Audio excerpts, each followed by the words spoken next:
तौरीबा Banse हदक पांथोक्लिबा अखोगी उखुलदा पांथोक्पा Sirohi lily festival सिदा मणिपुर की media की कांगू मयाम चटपदुदा अखोगी मणिपुर खाबा यारोई मुथलु अदुगा संगोन हाइरपदो मदुदा पेनद्रबा मयामदुना अखोगी कोकोमी की सिनाव बेसासिंदुना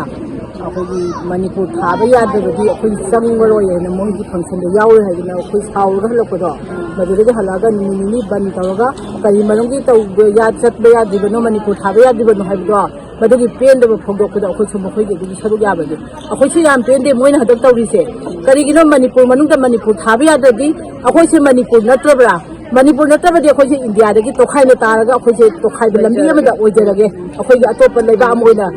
हिंजेदा हिंबंगम दोखनेजरगे हाइबसे अदुगी मुगाफम अखोई संसेन मखोजन अखोइना पुंजलगा ले मथन खिदैदा बन तौजरबसे अखोई कोंगबा रोड ऑर्गेनाइजेशन अक्रुको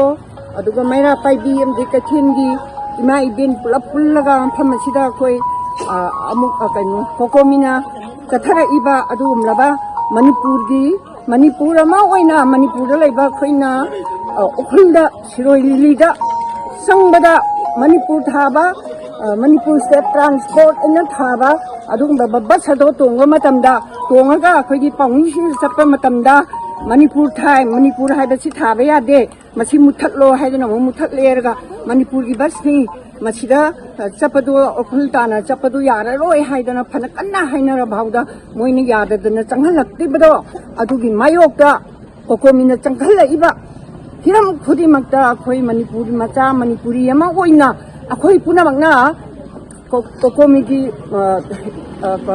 चंगलइबा खोंजंग असिदा अखोई पुनमक सरुक याय अदुना मणिपुर मचा मोइना पोगा मणिपुर की कचिन कोया खुदिमक्ता सत्पा ngамदबोगी मणिपुर अखोइना मसिदा मणिपुरी अखोइना मणिपुर तारगा जाति पुनमक्ना फुरुक खुदिमक्ना तुमिना लैबसे यारोय मदुना अखोइना चंगलइबा खोंजन खुदिमक्ता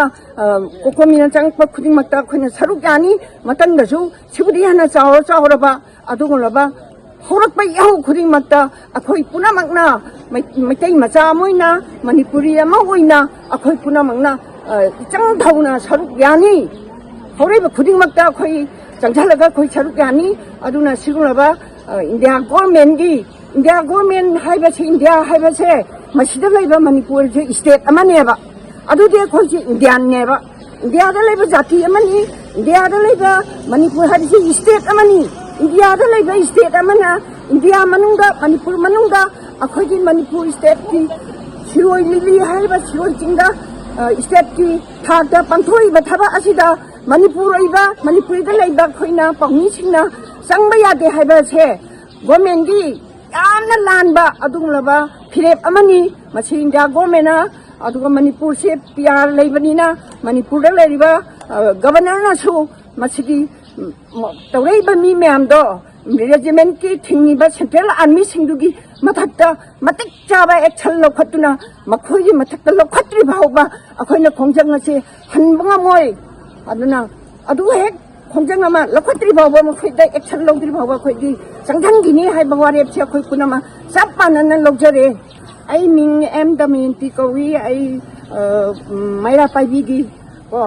कोंगवा हबिजंग खोंगा मखोंग मैरा पाइबी प्रेसिडेंट अमसु ओय अदुगा खेतिगाव केंद्रगी अपुनबगी प्रेसिडेंट सु ओय अदुगा लोइना अखोइ पुनमक्ति अपुनबगी ओइना कथेंगी करिगिसि प्रेसिडेंट ओय अदुना हौजि अखोइना लौरिबसिदी हबिजंग खोंगा गोंगा नतना सोंगी माइकेइदा लैरिबा मैरा पाइबी पुनमक अदगी club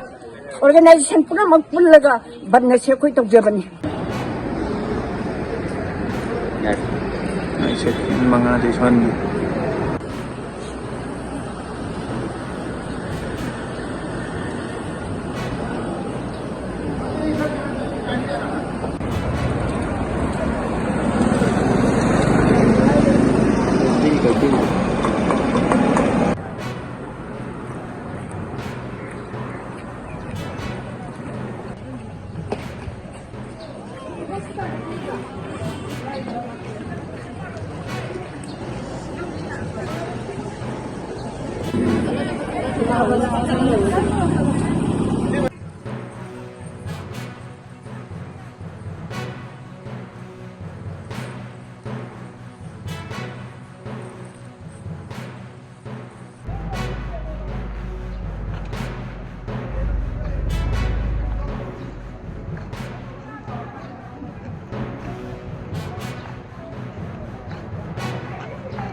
Punba nilong sa jing mera paibina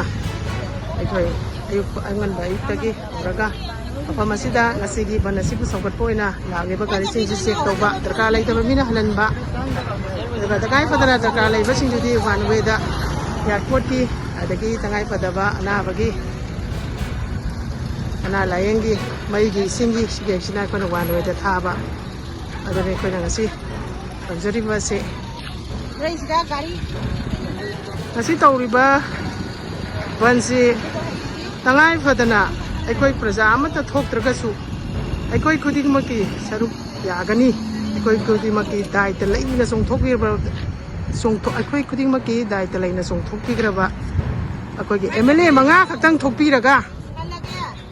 manipur thaba yaroi harisi karigino haiba wahangji hangba matamdadi soidana mai pakna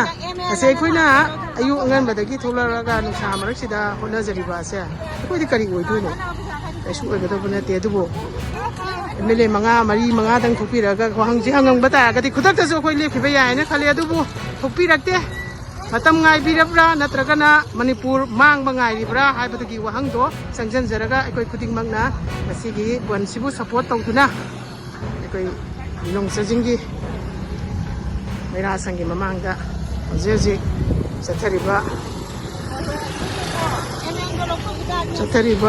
generation sigi saruk yabagi ngdoni kadai de sapi kada bano airport se ngasi ti am yame